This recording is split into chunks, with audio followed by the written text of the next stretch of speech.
I will welcome all of you today. The wreath-laying ceremony, we do this for foreign dignitaries and heads of state when they come visit Mount Vernon. This shows our respect to General and Mrs. Washington for their sacrifices to our country. Particularly General Washington and his sacrifice in winning our independence and his diligence to freedom and liberty. And I will just add, it is an honor to have all of you here today. This is the first wreath-laying ceremony of the official Memorial Day weekend. And how better than to show tribute to General Washington, probably one of our very first United States veterans. There are three components to this. Well, maybe three. Are y'all adding another component? Are you going to sing a song or something? There are three components to this ceremony. First, the Pledge of Allegiance. The second will be a reading of Washington's prayer for his country. And then we will lay the wreath inside the tomb. Now, when the wreath is laid, I will leave the gates open for a brief moment, whoever lays it, and the rest of you can file in so your scoutmasters can take a photo. And then the rest of you, after they are done, I will put this chain back up. The iron gates will stay open for 5 minutes to allow you all to take photos. Now the tomb, which you're looking at, the marble sarcophagi in here, the one on the right, does hold the remains of General Washington. The one on the left, Mrs. Washington. The black door to the back is a vault. There are 25 other family members from the Washington and Custis families entombed there. There are 3 more laid to rest in that right courtyard. That makes 30 people here in total. The obelisks are memorials to the last few generations of the Washington family to own and live at Mount Vernon before it is sold to the Mount Vernon Ladies Association in 1858. Now, Washington does specify for this tomb here in his will. The old tomb, if everyone has had a chance to go by, or if you haven't, it's right over here on the south lane. It is built by General Washington's older half-brother, Lawrence. It's right on the river. There's a lot of moisture. Moisture and wooden coffins are not going to make for the longevity of your loved one's final resting place. In the 18th century, you would enter that vault to show respect, and lo and behold, it's not going to be a pretty sight. Therefore, Washington wants this one placed here. In 1831, this is complete. Everybody from the old tomb is moved here to the new tomb and placed in the vault, including General and Mrs. Washington. So that new old vault, it still sits there, but it is empty. Shortly after they were moved into the vault, the marble sarcophagi arrived as gifts from a Mr. Struthers out of Pennsylvania. And lo and behold, they do not fit through the vault door.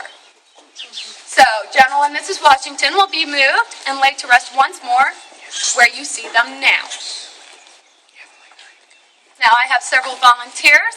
Our first volunteer is going to start us off in the Pledge of Allegiance. Please stand. Ready? Begin. I pledge allegiance to the flag of the United States of America and to the republic for which it stands, one nation, under God, indivisible, with liberty and justice for all. Thank you. The next is going to be Washington's prayer for his country. At the end of the Revolution, General Washington, he's waiting for the peace treaties to be finished up and the British to evacuate New York.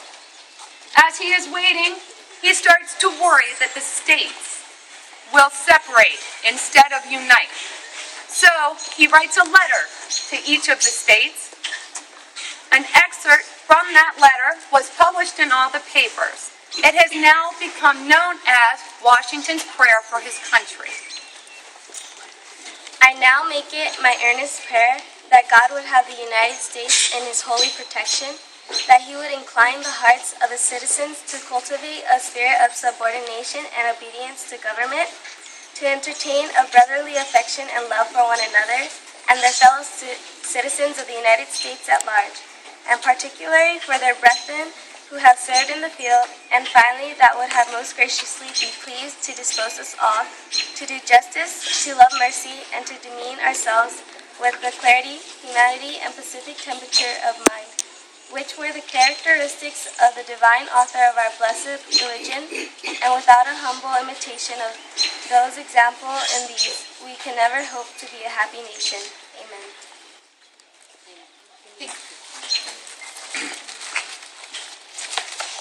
Now, we will lay the boxwood wreath inside the tomb. Who are the few that are going to do that? Okay.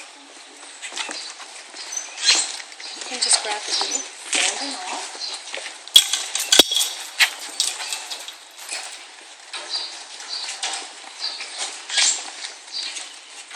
You can place it right in between the two, kind of center here.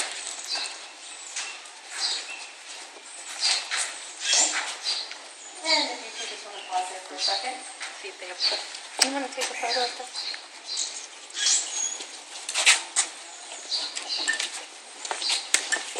You guys put the chain back up for a little bit. Thank you. If you want to file in this chain and that chain, so that they can take a picture of everyone. So they can get this. I'm going to step in now.